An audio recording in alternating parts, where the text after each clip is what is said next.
Hi everyone, you are Reddit exposed there, enjoy watching. We met because the 39 bus broke down in the slush on Huntington Avenue and everyone spilled onto the sidewalk like groceries from a ripped paper bag. I offered a hand warmer to the woman in front of me, scrubs under a huge parka, badge flipped around, hair pinned up with a pen. She said, Maya, Brigamet. You just saved my fingers. I said, Don, data analyst, City Hall. I mostly save spreadsheets. She laughed the short laugh of someone who hasn't slept. The shuttle bus came 20 minutes later. We stood, swaying, gripping the same pole, and compared survival habits. She carried almonds and a phone charger. I carried granola bars and a paperback I kept meaning to finish. When we got off at Longwood, I asked if she ever escaped to Jamaica Pond on days off. She said, "What's a day off?" Then, "Text me if you find one." We learn each other in the usual Boston way. Loops around the pond, half-price tickets at the MFA on Thursdays, coffee at Ulut. I the track samosas from the corner place in Eggleston Square the cashiers tried to upsell into a feast. I lived in a one-bedroom in a triple-decker in Jamaica, plain radiators that hissed like they had opinions, floors that remember other tenants. She rented a room in Mission Hill with 2 other nurses and a dog named Maisie who adored everyone but obeyed no one. Majo's shifts were a moving target. My job was tidy on paper dashboards and dull meetings about curb ramps and snow routes until budget season hit and everything went fluorescent. We overlapped by accident more than design. Her 10 a.m. breakfast aligned with my lunch, my 7 p.m. wrap-up aligned with her pre-night shift nap. We invented rituals small enough to survive both schedules, a shared grocery list we edited like a treaty, a rule that whoever was home first started rice, a standing Sunday afternoon walk unless an oyster or a trauma case tore it up. The first fights were boring, which is how you know they're real. Thermostat diplomacy. She was always cold. I insisted 72 was an insult to the utility bill. Laundry etiquette, my habit of mixing towels and t-shirts, her belief that this was a felony. The big stuff sneaked in on the backs of the small. After her worst nights, she would stare at the wall and tell me she couldn't talk about it, and I would nod and start cleaning the stovetop like that was love. After my worst days, I would click through Slack at midnight and say, "1 sec," and she would say nothing and pull the blanket higher. In February, she sent me a photo from her break room. Hawkins wants me for a 1-year trauma fellowship. Baltimore. We made a list on paper napkins at City Fee. Pros: training, money, weather slightly less rude. Cons: distance, money again. To leases, a cat we didn't even have but talked about as if it were in the room. She said, "I can do hard things. I don't know if we should ask us to do hard things and pretend it'll be easy." I said, "I could work remote 3 days. It's not impossible." The word hung there like a decoration no one liked. We stretched the decision for a month. In March, while the city pretended it was spring, we sat on a bench by the arboretum and said the same sentence at the same time. I think we shouldn't do the heroic version. We didn't say break up because the bench already knew. We hugged like people who are still on each other's sides and walked to opposite Green Line stops. When she left, the apartment had too much echo. I did things you do when you don't know what else to do. Moved the couch, bought a 2.7 OK bulb for the lamp, fixed the cabinet hinge that had squeaked our entire relationship. I put a door closer on the front door so it stopped slamming like a judge. I signed up for a sliding scale therapist at Fenway Health and, for the first time in a long time, said sentences out loud without turning them into jokes first. Life resumed at a lower volume. I donated the extra set of dishes to the community center on Center Street. I started bringing a bag of oranges and jars to the community fridge on Washington Avenue on Fridays. I stopped treating next stop, Back Bay, as a threat and let the train be the train. I told my manager I was turning off Slack at 8, unless the snow routes lit up like a Christmas tree. He surprised me by saying, "Please do." Maya texted once every few weeks at odd hours, a blurry sunrise over a brick row house, a photo of a sign in a Hopkins cafeteria that said, in polite font, "Please label your food," a picture of her shoes with the caption still on. I replied with a picture of the pond at dusk or my door closer with the caption "Works."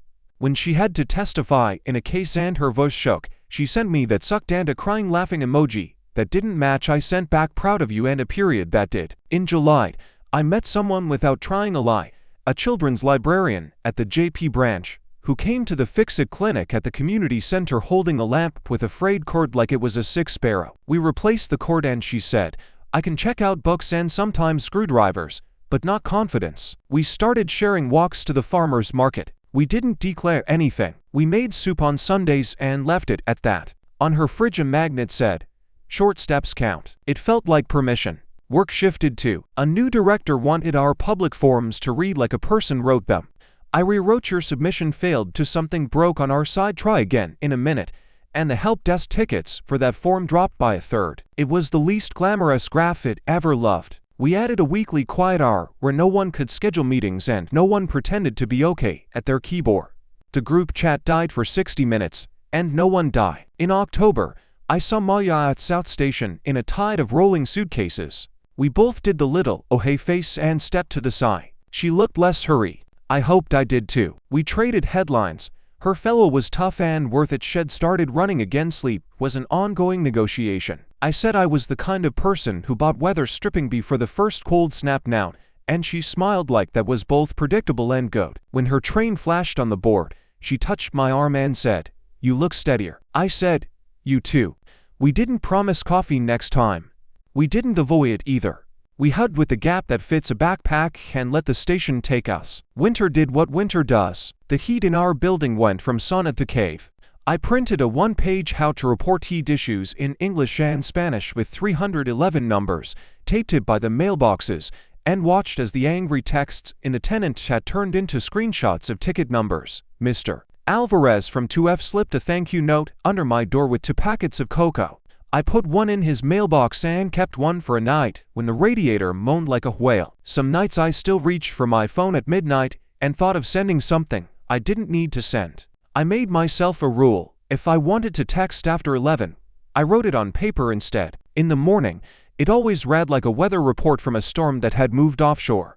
Ali and I'd built a neighbor shelf in our lobby, a plastic bin with a label maker, felt pads, WD-40, a roll of painter's tape, a bike pump with a note that said "Return me please." At first no one touched it. Then a felt pad went missing. Then the painter's tape. Then someone added a box of picture hooks and signed it 3R. The superintendent pretended not to notice, which was his way of approving things. In March, Maya sent a photo of Baltimore under a wet sky and the words "I matched in Seattle next year." I stared at the message a long time, partly because I was proud, partly because that was a different map than either of us had imagined when we were arguing about laundry. I typed, "You're going to be great," and didn't add anything stupid like "come visit" or "remember us." She typed back a single heart. It landed softer than it sounds. By spring, it'd become the person who knew where the step stool was in the basement and which switch reset the finicky hallway light. Ali and I ran a little practical warmth workshop at the library.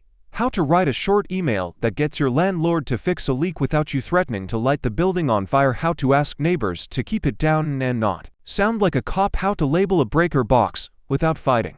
20 people showed up. Someone brought banana bread. Someone cried. Quickly.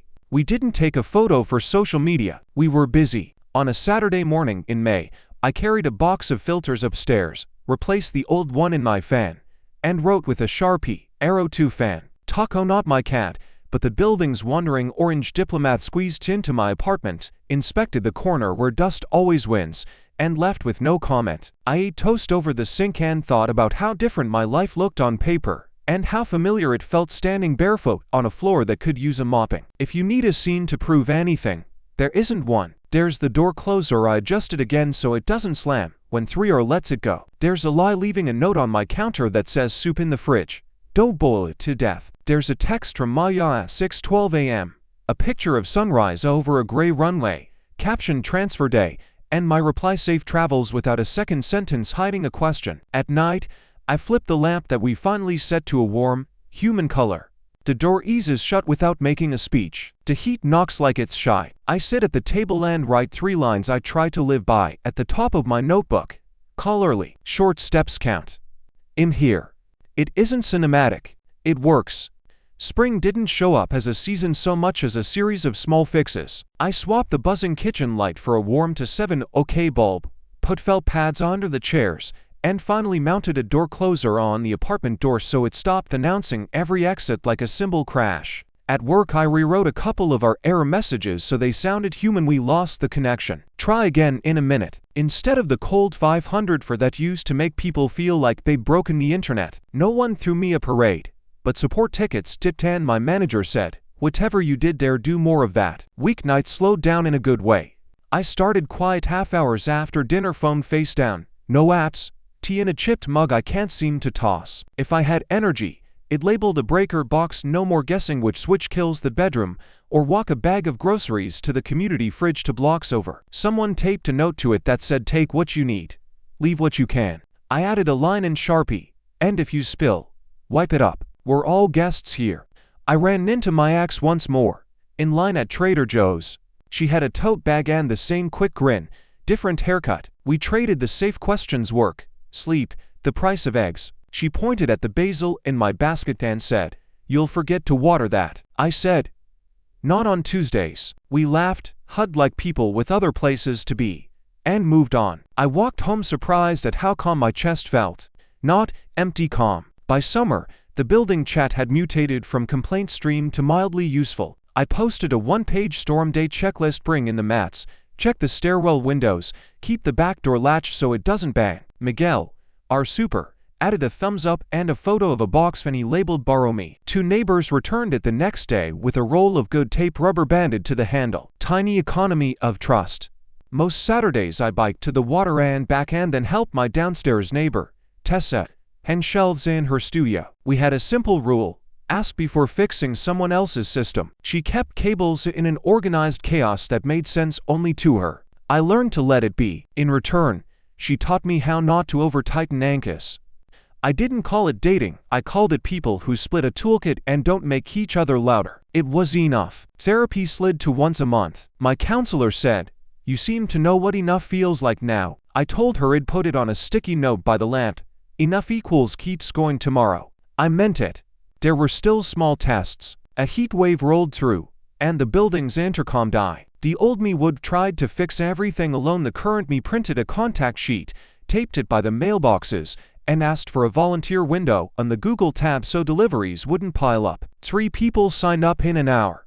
The next day a stranger left a thank you card on the lobby table addressed to no one and everyone. In the fall, I started a low-key workshop at the community center. Short, polite texts that work. We practiced notes for real life. "Hi, this is for B. Could you keep it down after 10? It carries into the bedroom. Thanks." It felt corny at first. Then a guy came back the next week and said, "My neighbor actually apologized." We high-fived like kids. Work steadied too. I got to own onboarding for new hires and added a slide called "What You Don't Have to Know This Week." People exhaled. We kept the thank you minute at the end of sprint review. It did more for morale than any offsite I've ever suffered through. Around the holidays, smoke rolled in from a fire to counties away. I built a Kursiersenthal box with a fan and for MER filters and left a printed template downstairs for anyone else who wanted one. By evening, there were 2 more humming cubes in the hall. Mr. Kim from 3A, the quiet guy who sharpens knives, patted my shoulder and said, "Good sound." I think he meant the hush. I still thought about my ex now and then, usually when I passed the coffee shop where we used to sprint in and out between shifts. Memory felt less like a hook and more like a folder. I could open it without falling in. On New Year's Day, I took a long walk, circled back, and found a note tucked under my door. "Thanks for the door closer. The baby finally naps. 5C. I stuck it on the fridge next to the basil reminder. That night, before bed, I did my small rounds, checked the latch, flipped the dimmer, watered the basil because it was Tuesday. The lamp pooled warm light over the table, the building settled like a cat finding a spot, and I said the sentence I say now without irony or drama, just to mark the moment.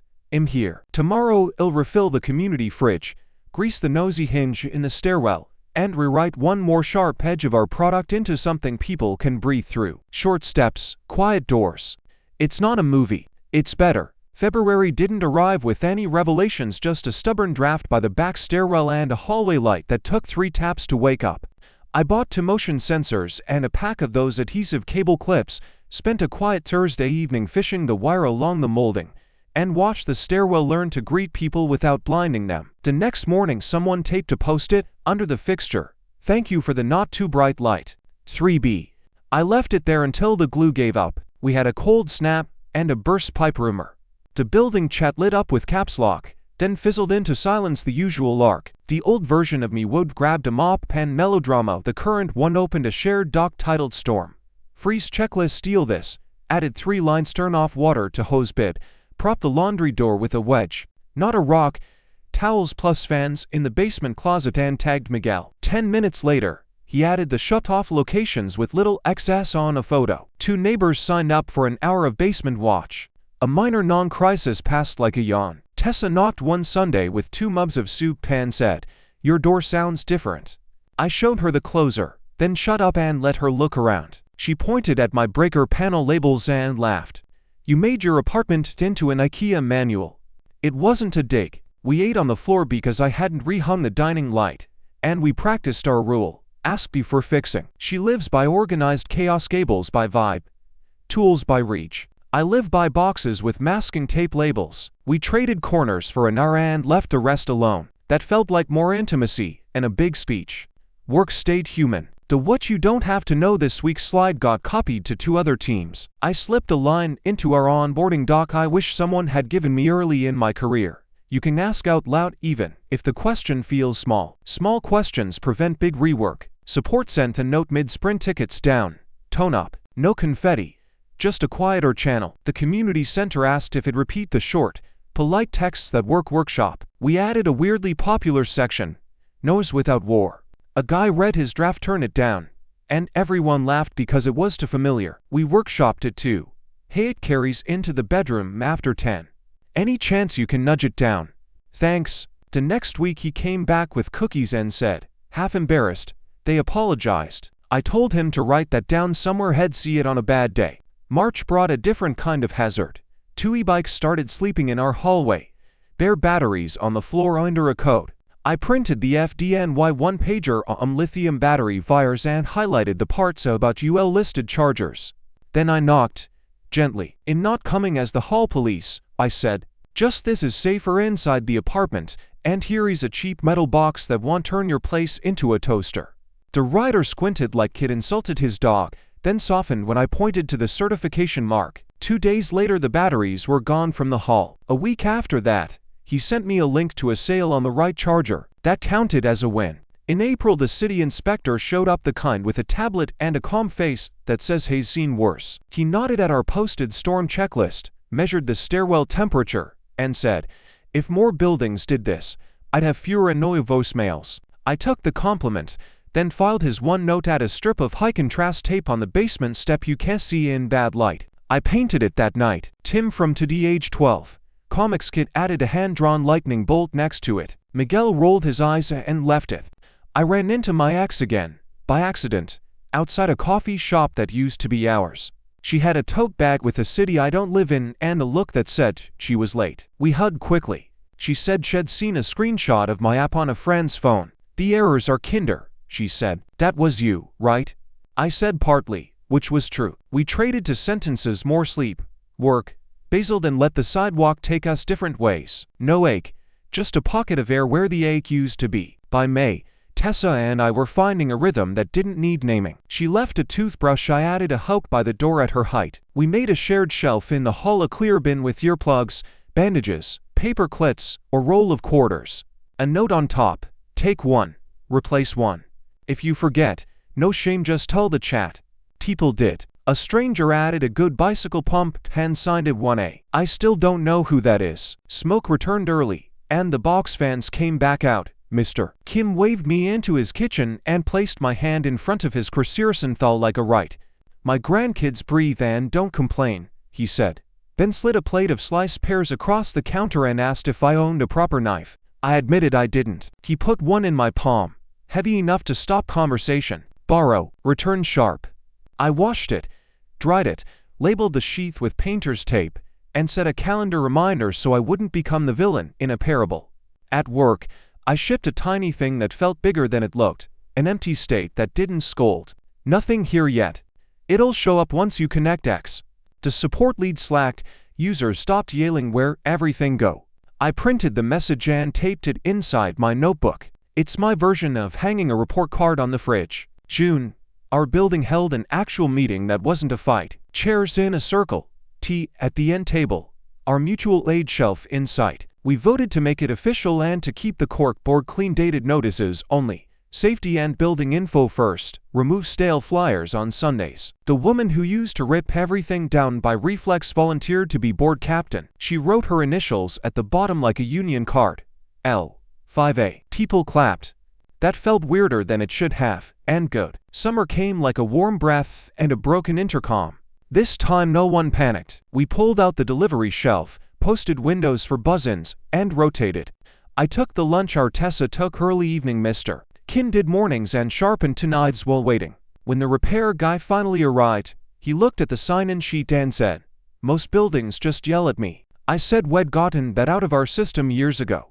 Tessa and I took a day trip to the ferry and didn't Instagram it, which felt like a small rebellion. On deck she leaned into the wine and said, "I like how your life is full of labels that aren't performative." I said, "I like how you recoil a cable like you're tucking a kid into bed." We ate terrible coffee cake, walked a path that smelled like salt and blackberry bramble, and took the early boat back because we both like our own pillows. No declarations, just ease. In August my counselor floated the idea of skipping a month. You can come back when something creaks instead of waiting for a bang, she said. I heard permission, not disinterest.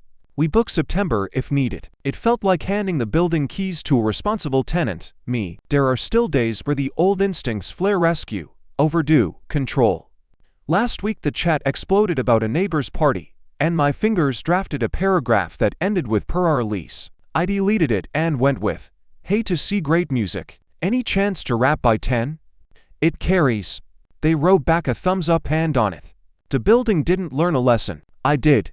This morning, before work, I did my circuits. Basil Tuesday, filter arrows point to fan. Latch soft click, community bin quarters topped off. In the lobby, a new note had appeared on the cork board in careful block letters. "Thank you for the quiet door." Davy sleeps. No unit number, no signature. Not anonymous, exactly just communal. On the way out, I slid the knife Mr. Kim's knife into its cloth, knocked on 3A, and handed it over. "Sharp," I said. He tapped the blade. "This in the way you listen to rain," and nodded. "Good sound." I walked to the bus with the city doing its usual chorus trucks downshifting, a stroller wheel squeaking, someone laughing into their phone, and thought about how much of my life now is just removing one squeak at a time. At my stop, I thumbed a quick note to myself. Don't staple what a paper clip will hold. Ask first, fix second. Enough is what runs again tomorrow. Then the bus hissed, the doors closed softly like they'd been taught, and I went to work.